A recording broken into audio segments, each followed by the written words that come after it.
Well, the Jaguars forced the 49ers to their first loss of the season and moved Jacksonville to 3-1. Here to celebrate Victory Monday is Alessandra Pontbriand, sportscaster with News for Jax. Good morning, Alessandra. Good morning. We get to celebrate 2 Victory Mondays back to back. Yeah. This is When was the huge. last time this happened? A long time ago. A Yeah. long time I ago. mean, Probably it's 2 years ago. a strong start to the season. It has been. Yeah, and I'm not too surprised just because when you get a new head coach, opposing teams, they don't know exactly, what the new team's gonna look like. And usually you get, some win. I mean, obviously this was a very good win, but usually you get some wins just because like everyone's amped up, they're optimistic, obviously the culture is building really well in the Miller Electric Center.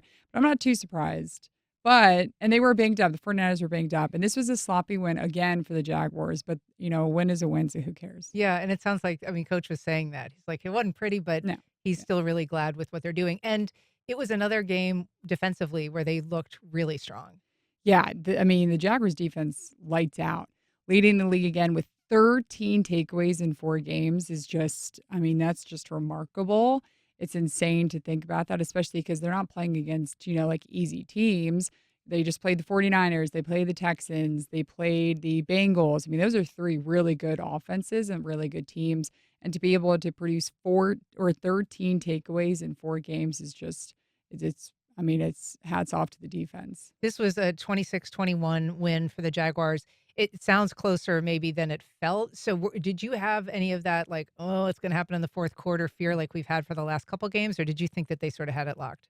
This is the second game where that third quarter, the offense kind of goes in a slump and the opposing team is able to fight back a little bit. And you saw that again this year or this game. But then Parker Washington returned that punt for a touchdown. I think that really kind of energized the team. And that's when I was like, okay, they should be able to get it together in the fourth quarter, which of course they did. And Brock Purdy did score that touchdown, but I thought after that, I thought the Jaguars were definitely gonna be able to hold it, and of course they did, and then Eric Armstead coming up big, sacking Brock Purdy, um, fumbling the ball, then Foye recovered it. That's when I knew, of course, that, this game was over, and it's kind of poetic because Eric Armstead was there for a decade, I believe he was in San Francisco until he Oh. was traded here, and so to be able to, get the win for your team against your former team in that type of fashion, I think is, it's really poetic. Poetic justice, Yeah. right? And so they've got a big Monday night football Yeah. game here at home. A lot of attention obviously attends those games. So what are you going to be looking for? The Chiefs are 2-2 right now. Yeah, but the Chiefs are the Chiefs, so I feel like, they may Jaguars may have a better record, but the Chiefs are the Chiefs, and when the lights turn on, it's Monday Night Football, everyone will be watching this game. It's here, which is nice because Jacksonville gets to experience Monday Night Football.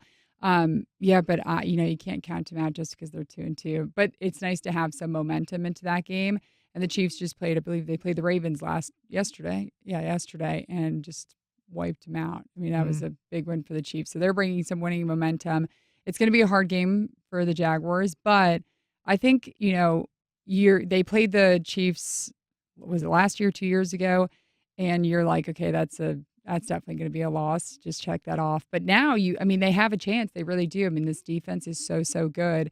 And, the offense is clicking and Trevor Lawrence is doing a good job managing. So I think the Jaguars have a chance. It's going to be a tough game, though, but it will be so exciting. Yeah, it'll be a fun one to watch. Mhm. I know we bring you on to talk Jaguars, but we would be remiss if we didn't at least Yeah. mention what's going on with the Jumbo Shrimp because they are victorious for the first time in I don't know. 1968 was the last time they won the AAA championship. Wow. Isn't that insane? 1960, I don't even know how many years ago that was. But, yeah, this is awesome. This is so awesome for the Jumbo Shrimp. They were able to play the International League Championship here Tuesday, Wednesday, Thursday. They forced the game 3. They won it. Then they're in Las Vegas. They started at 10 p.m. Eastern time. They didn't win until 1:30 a.m. Eastern time on Sunday morning. And it was a walk-off homer in the bottom of the ninth, which is, just The so way to win such it, a right? way to win the championship. So, yeah, that's awesome for them and good for the AAA affiliate of the Marlins too. I'm sure there'll be some local celebrations of that here, but a fun victory for the Shrimp. So, Alessandra, just wrapping up, anybody in particular you're watching next week? Monday Night Monday Football? night game. Yeah. Ooh, Josh Hines Allen. Okay. Yeah, I mean, he had his way with Brock Purdy against, yesterday against the 49ers. Mhm. So I'm hoping that he can, turn up the pressure against Patrick Mahomes. If you can, obviously, if you can get to the quarterback, if you can disrupt him, make his life really difficult for those 4 quarters, obviously the Jaguars offense should have a chance then to capitalize when they have the ball. So I'm hoping that they can do that. But again, I mean, that Chiefs team is always the one that everyone wants to look at and always the one everyone circles. So we'll see. But it's going to be such a good game. Unpredictable but fun. Well, Alessandra Mhm. Pontbriand, newscaster at Sports for Jacks. Thanks for being here. Oh, Yeah, excuse me, thanks. sportscaster at News for Jacks. Oh, you're I'll good. get that right. Thanks for being here. Appreciate it.